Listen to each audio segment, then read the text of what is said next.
Sunsetting a product is really hard to do unless the benefit of doing that is really clear. If it's an unprofitable product, it's an easier case because you're going to be losing less money, hopefully very soon. But there are costs to sunsetting products. There's a cost to that transition, and the timing might not be great. So a lot of the sort of problem-solving mindset you need to come into that discussion with senior leadership with is to think about all of that together. You are listening to This is Product Marketing, brought to you by Product Marketing Hive, the product marketing community that gives back. I'm your host, Louise Liu. Product Marketing Hive and this podcast are supported by Product Marketing Edge, a technology product marketing consulting firm. In this episode, Juan Gabarro, an experienced product marketer, shares his experience of managing the Overgrown product portfolio. Let's dive into it right now. Hi, Juan. Welcome to the show. Hi, thanks. It's really exciting to be on. I've been a long-time listener. Great. I'm glad to hear that. So before getting to today's topic, tell us a little bit about yourself, your background, your career.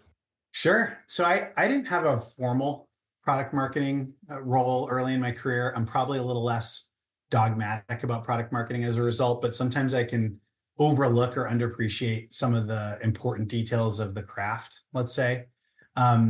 But I spent a good part of my career working in strategy consulting, as well as at a digital marketing agency leading strategy and analytics.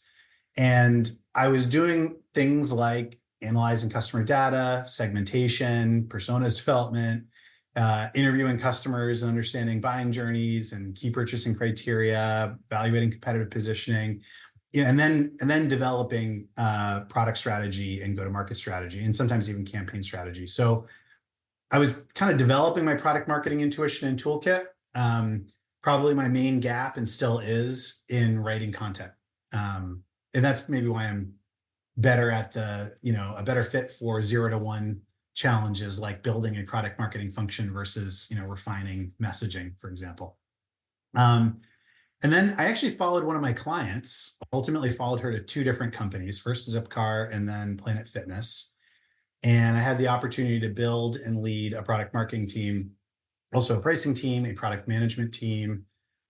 She even trusted me to manage a few other things along the way, including consumer insights, sales, and sales operations. Having responsibility for those other functions, the reason I bring it up is that, having responsibility for functions product marketing interacts with really helped shape my perspective on how important alignment is and integration in terms of how well teams' processes connect and coordinate. And I believe product marketing can be one of the most integrated functions in a company, maybe along with product management. And I believe especially powered product marketing team that's responsible for setting direction and coordinating go-to-market. To do that well, you have to understand how the different teams work together and what your cross-functional colleagues are bringing to the table and what they need to be successful. So similarly, maybe a tangent topic, but it's probably not practical or even desirable for most product marketers to go work in product management or sales for a while. But, a piece of advice I offer to all of my product marketing colleagues is do whatever you can to understand what your cross-functional colleagues and their leadership are doing and thinking about. Hopefully you're invited to meetings that give you some vision into what their plans are, like annual sales kickoffs or quarterly sales pipeline reviews or product roadmap reviews. But, schedule a recurring lunch or coffee with a cross-functional colleague. Shadow a colleague for a day. It sounds silly, but like a sales ride along can be extremely insightful. So take any advantage of those things if you can. And at the very least, your colleagues will appreciate that you're interested and maybe be more willing to share with you in the future. One thing I've learned. Fantastic. Thank you for sharing. You've had experience of being a product marketer in both B2B as well as B2C settings. So are there any noticeable differences that you would like to share with us? Yes, there are, or there tend to be. I think for a few interrelated reasons that probably boil down to a more complex buying process in B2B. So, the buyer is distinct, an individual consumer versus an organization. And when you're selling to an organization, it's more likely to involve multiple stakeholders. It's possible that the person researching the product, the users, and the decision maker are all different people within an organization. So product marketing has to understand who they're really talking to and what's relevant to potentially distinct audiences within the same buying organization. So that's a very real difference. And I don't mean to understate that, but I think a B2B product is also often more complex and the price point is often higher. So it becomes a higher consideration purchase. And a higher consideration purchase is also more likely to have multiple steps, and you see that reflected in most B2B buyer journeys. And there's also potentially the need for more educational content. There's often the need for messaging and content, not only beyond sort of lead nurturing and conversion, but also to adoption and usage as well. And then I think the third kind of big obvious difference is often channels. So, channels and sort of communication plans are often different. In B2B, sales enablement, maybe a key focus for product marketing, right? And in B2C, you might be more focused on, self-serve digital channels and touch points. I guess to kind of summarize a little bit, I think there are directional differences between product marketing for B2B and B2C, but it's also about the product and the buying process. And for example, you might find more convergence or similarities in product marketing for a high consideration consumer product and a small business product than you would between that same small business product and an enterprise product, even though they're both technically B2B. And especially depending on the industry and the type of solution. And I guess maybe one sort of other thing that is a consideration for me and might be for other people is for some of those reasons, we sort of just discussed and more. I think a lot of people, including hiring managers, often believe that B2B and B2C are very distinct in that their industry or their company or their product is very unique, and therefore requires deep experience in that area. And I think the longer someone spends in a narrower range of industries or markets, the more likely they are to overestimate that uniqueness. But you should be aware of that as you're navigating your career. And personally, I did not. And I'm amazed by how often I get dinged for that. People kind of wonder, you've been doing B2B, but you've also done B2C. Like, does that mean you don't know anything about anything, or does that mean a little bit about everything? What does that really, So personally, I think the product marketing fundamentals are very similar. And you had a guest on, Sherry Diamond, I think, who expressed a similar view, and I think that's especially true in the context of the skills required, which is what she was talking about. And it's why, personally, I would always hire a product marketer for talent over industry experience. And I guess the last thought is, that's why I don't think a product marketer should feel intimidated, to make a transition if that's what they want to do. Thank you. I was going to probe around that question a little bit. So when hiring, do you value the industry experience versus product marketing skills? Which one? Yeah, it's a great question. I mean, my bias is it's about the skills and the talent. I think that in the long run always wins out. There might be some good exceptions to that, though. I think if you're hiring a product marketer to primarily create content, right? If their main job is going to be writing, semi-technical copy or blog posts, obviously a deeper understanding of that customer segment, that sort of market or solution space, that industry, that's going to be pretty helpful, right? And or another way of looking at it is if they don't have that, it's going to take them longer to ramp up.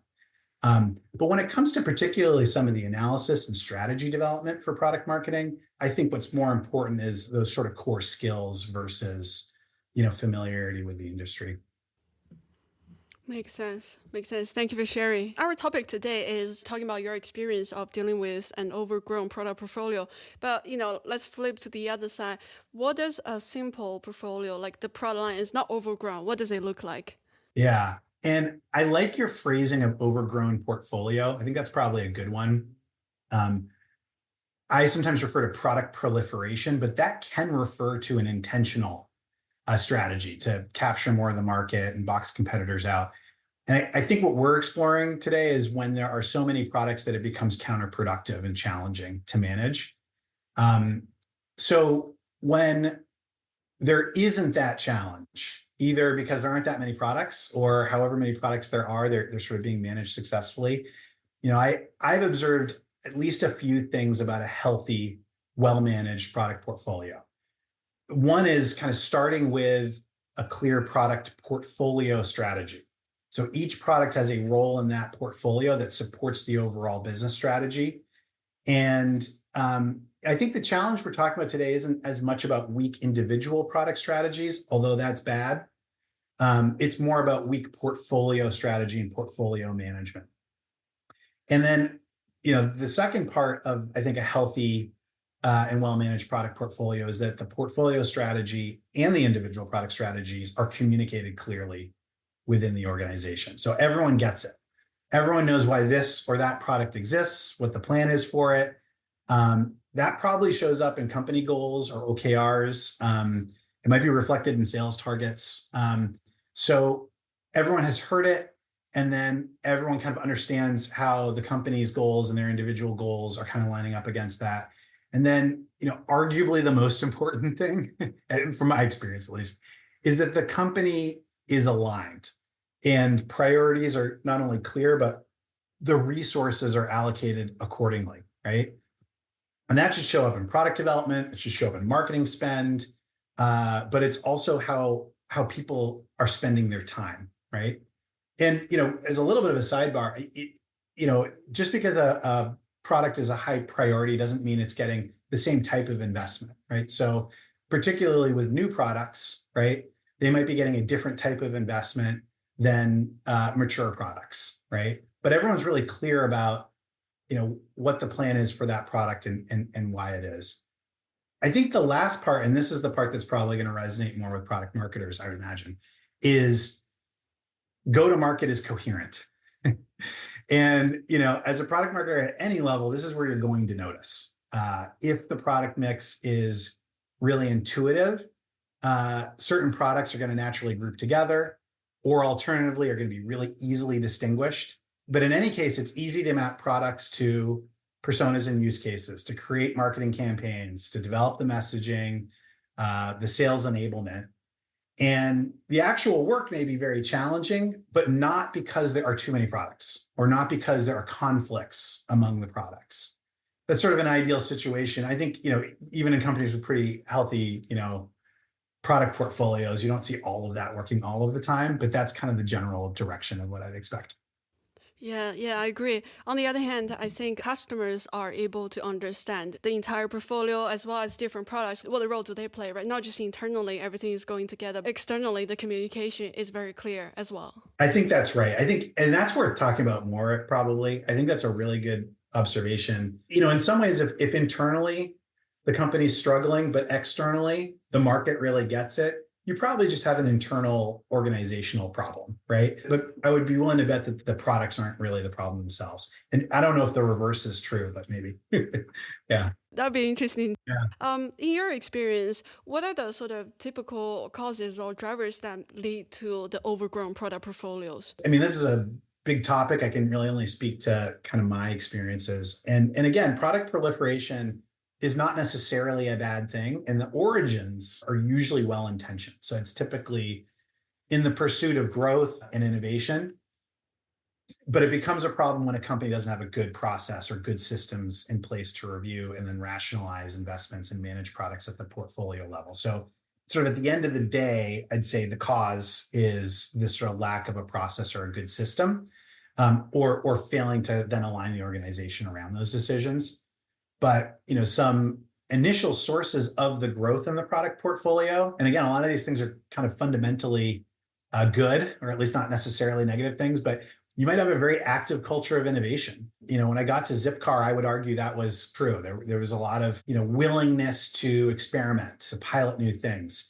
You may have a very busy innovation function, or incubator. Some larger companies in particular will have those. And, hey, their job is to get new pilots out the door, to test new concepts. And so if they're doing their job well, there should be, more pilots or more early stage products. But the problem is if a company is doing that, but having trouble shutting it down. So you can end up with these zombie projects, these zombie pilots, right? And they've shown some success, so no one really wants to shut them down, but they need more investment to scale, so they're kind of stuck, right? And this is different, but along similar lines, you might have a fully developed product It doesn't necessarily need more investment in, let's say, product development, or, maybe the product marketing approach is solid, but, they just never achieve the scale that was expected, right? And if they're subscale and unprofitable, it's a problem, but it's an easier decision.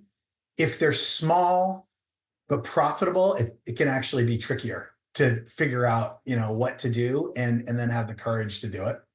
So that's just one sort of type of problem. I think another is product line extensions are really common, right? And so are ancillary services development, and both can be great growth levers, and they can shore up positioning in a market, but it does introduce more complexity. Kind of related to that, I'm seeing more and more from a product marketing perspective in particular, the desire to kind of productize. I'm using sort of air quotes around productize because I don't even know if that's a real word, but we do it. So to productize aspects of your core offering or program. So that can be a way of calling attention to the benefits available to customers. So like imagine a rewards program. It's part of your credit card, or I worked for a gym that had a sort of partner rewards program.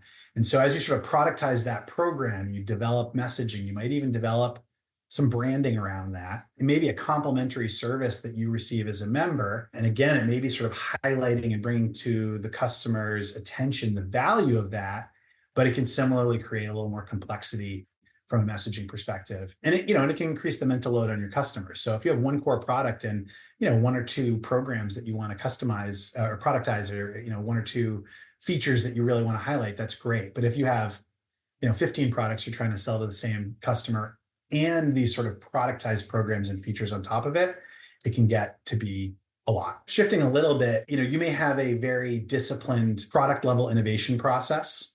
And this is where I think sometimes companies are not super receptive to the idea that they have a product portfolio process problem, because they might have very rigorous stage gates for their products, and maybe they're shutting down pilots.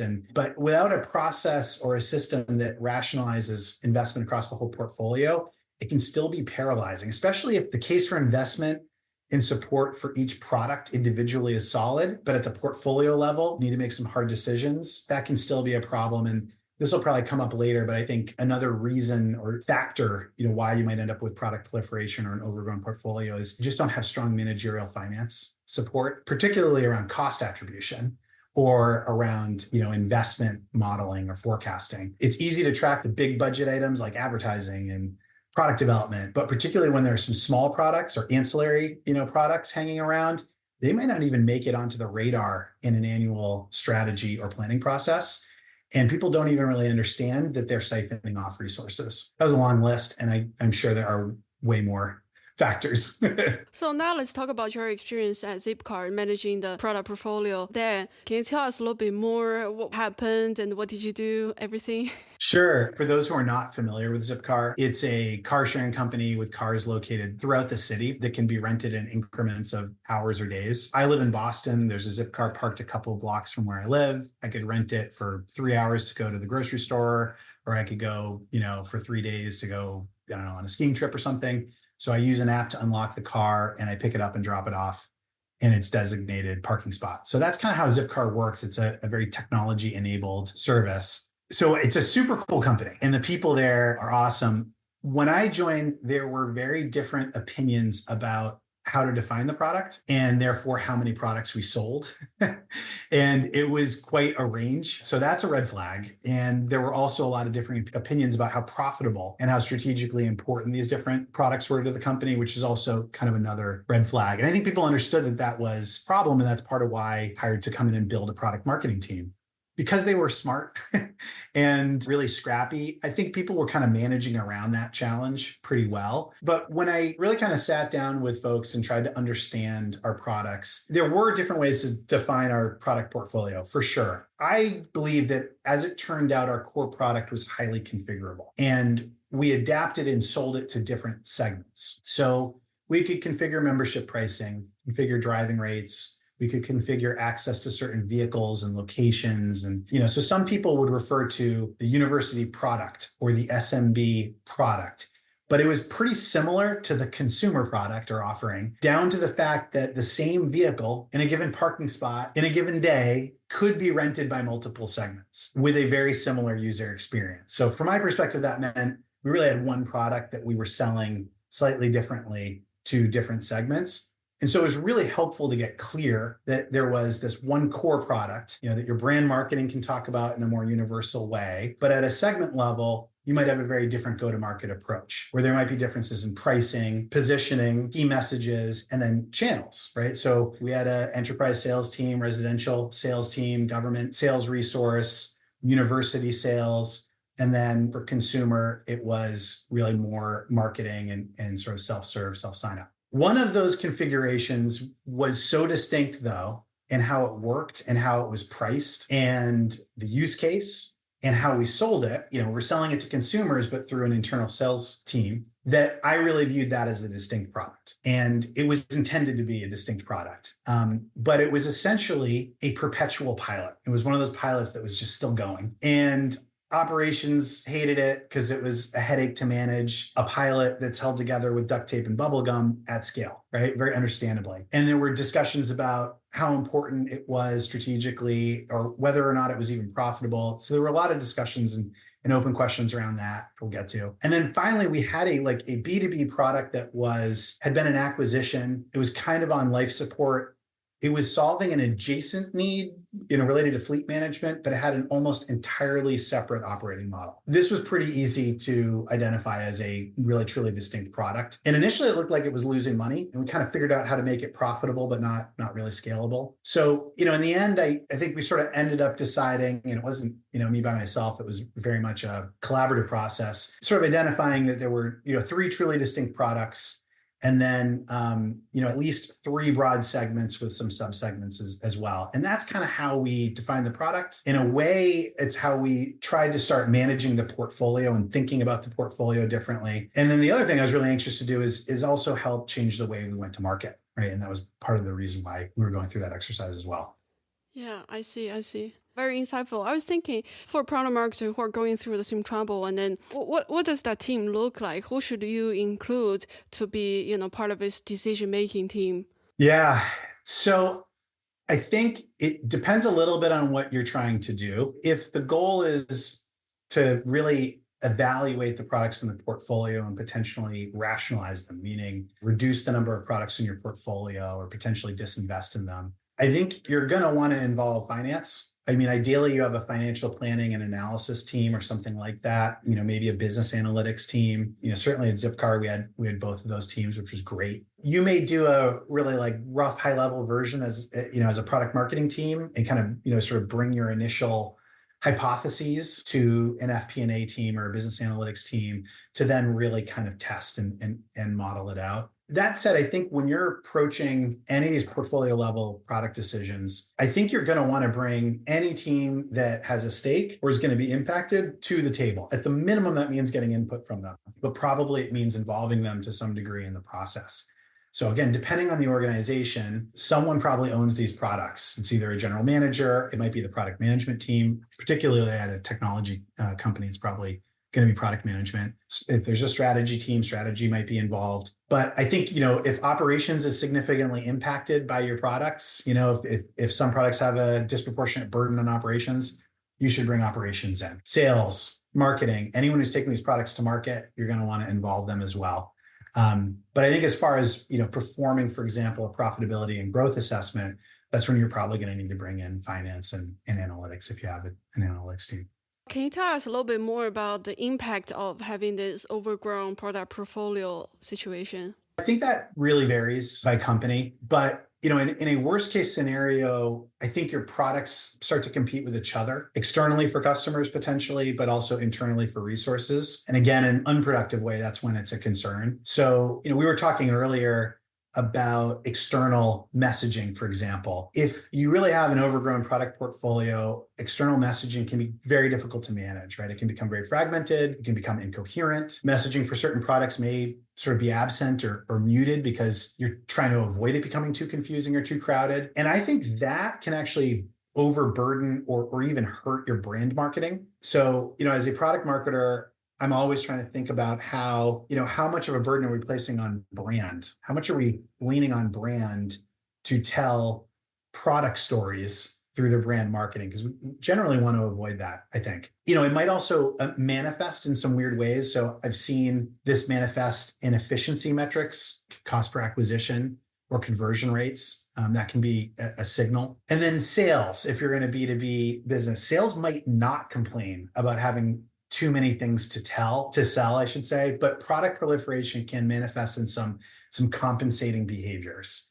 So for example, if you see that sales resources are implicitly specializing, meaning one sales rep sells a lot of product X, another sales rep sells a lot of product Y, neither of them seem very good at selling both, right? Or the sales team explicitly begins specializing, right? Or needs product specialists or support from product management or product marketing to close deals. And all of that might be okay, in response to a broad product portfolio, as long as it seems in proportion to the relative priority of those products, or as long as the sales team isn't missing out on sales because they can't keep track of all the products in their sales bag, or the sales pitch is so muddled and inconsistent that your products aren't top of mind when your prospective client is budgeting, the next time around. I think it might even be more evident in how it shows up internally sometimes. The most obvious signal is just resources get spread too thin. And that can throttle product development and future innovation. It can divert the resources needed to go to market with full force and effectiveness. And I think because there are often a lot of these hidden costs to supporting smaller products, the bigger products have bigger budget items like advertising or product development that are probably going to have more eyes on them and involve more intentional decision making. But sometimes the smaller products just get overlooked as part of that planning process or budgeting process, but then they still need support.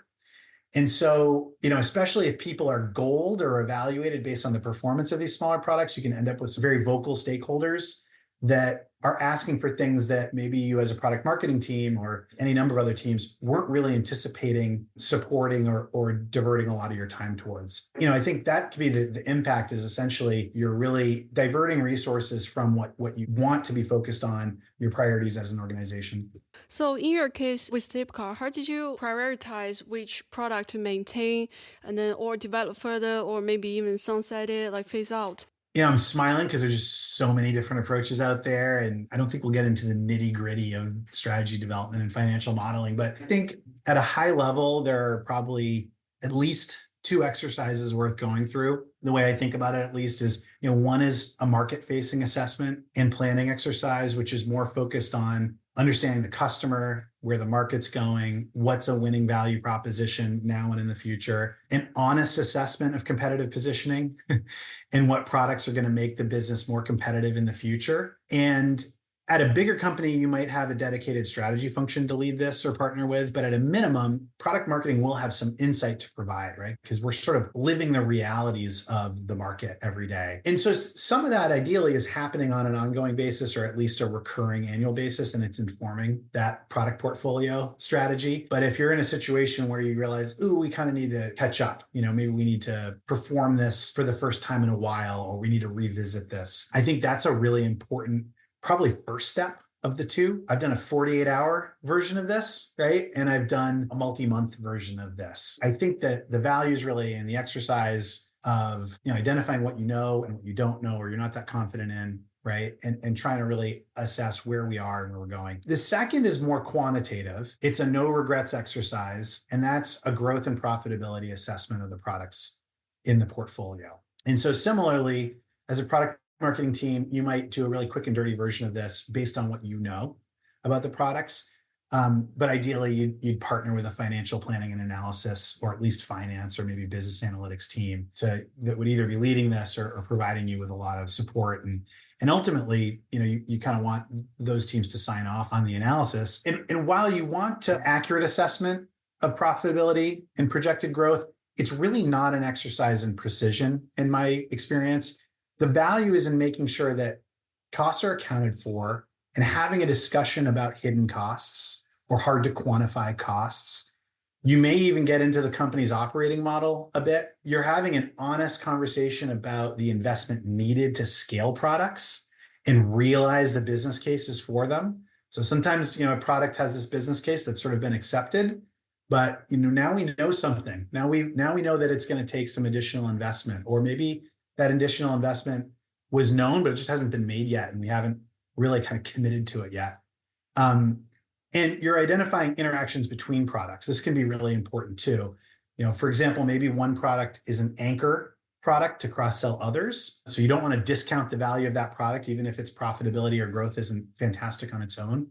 Or maybe you have two products that are cannibalizing each other, right? And so you really want to assess that carefully. And with growth forecasts, you're really taking your assumptions about the market, competition, your company's go-to-market effectiveness, and you're gauging your confidence in those assumptions, and you're trying to quantify it. So I think those two exercises are really important. I mean, hopefully the really big core products are already really clear before you even go into that exercise. But I think those exercises help shake out and expose the small products that are going nowhere, and hopefully shines a light on the potential stars that merit investment but might be getting overlooked, or just the investment levels being underestimated. You can do this with geographic markets or segments as well as products. So it can be a useful exercise in that regard. At Zipcar, we spent a lot of time really analyzing segment level profitability and growth. And then, there's the question of what do you do, especially as a product marketer, if rationalizing or reducing the number of products is not an option, or it's an option, but it's not desirable. And I think the really short version there is, focus on prioritization as much as you can control that yourself, or you can influence that in the organization. Focus on that sort of clarity around what the priorities are and the strategies are at the product level. Focus on integration. That's probably the most important thing as a product marketer you can do. Is you've got a lot of products, you're going to have to take them all to market somehow. Look for the opportunities to make sure that across products, there's appropriate integration. And then, because it's already going to be difficult enough, make sure that, cross-functionally, you're really integrated and consistent in how you're bringing those products to market and you're talking about those products. And then, focusing on targeted channels. Very, very, very, very practical exercises. Thank you. So, do you have any helpful tips on how to communicate, especially externally, to the portfolio changes to the customer? Yeah, I think it's hard. Some of your customers are going to be disappointed, inevitably. And I suppose the aim is to provide a soft landing for them. So ideally, you're communicating well ahead of time. It's not always possible, but ideally, you're communicating ahead of time, and you have a different product to migrate them to. So if you don't have a product within your own portfolio, you're letting them know about what's coming. Or if you have to, you might recommend or promote a different company's product that you don't view as a direct competitor, hopefully, or that your other products integrate well with. So I think that being proactive is for the benefit of the customer and their perceptions of you as a company, but being proactive can also help you influence the outcomes. Where do those customers go? Where do the dollars go? If this is B2B, it's probably account managers reaching out directly. So as a product marketer, you got to make sure that they're equipped with info and potentially sort of leave behinds. If it's B2C, it's probably through your CRM channels like email and in product messaging. Interestingly enough, I think deprecating software features or any product feature can be really similar. It's just at a smaller scale. So you may have something resembling a playbook for how to do that already, if you've ever had to deprecate a feature. But your customers bought your product or used a feature because it addressed a need for them. So you're really just trying to find an alternative and make it an easy transition, I think. Great tips. We're getting to the end of our time here. Any final thoughts to share with fellow product marketers? I shared some random career-related advice earlier. I think one thing that hopefully is pretty obvious to most people, but when you're dealing with these product portfolio challenges, is just find your natural partners to build consensus and advocacy for the problem. Now, you should be finding your natural partners to build consensus and advocacy for a lot of things, right? Including, where you should be making investment, how you're going to take products to market. The likely partners are going to be product management, marketing, sales, might be operations. Try to figure out what's going on and how to articulate it clearly with evidence that sort of everyone can agree on. Because I think being the lone voice in the wilderness saying, hey, I think we might have a problem with product proliferation, it's not going to be as compelling, and you're not going to be as successful as if you're sort of saying, hey, we have consensus here that there are some problems. Here's our understanding of the problems. Here are some potential solutions. And whether you're taking that to your boss or you're taking that to executive leadership or potentially the board, I think, having that full view and kind of a broad representation cross-functionally of the implications is really important. I think the last part is if you understand what you're advocating for and the implications. So if it's just a messaging or comms exercise or integrating marketing efforts better, that's a lot of effort, but it probably doesn't need broad organizational buy-in, right? You can probably handle that with your peers or with your boss. If you're advocating for restructuring teams and how they work, for example, to organize around a product or a set of products, or to try to manage products in a different way by sort of grouping them together, you'll need significant buy-in, but there may be more appetite for experimentation, as long as everyone who's going to be involved, agrees that this is the path they want to take. On the other hand, if you're advocating to rationalize a portfolio of products, you really better bring your data in a really good plan. So know what you're advocating for and the implications of what you're advocating for, and make sure you're showing up with a good plan to discuss and work off of. Thank you. Thank you for sharing, Juan. This is great. This was fun. Yeah. I feel like we could talk about this forever. Thank you for tuning in to This is Product Marketing, brought to you by Product Marketing Hive, a product marketing community that gives back.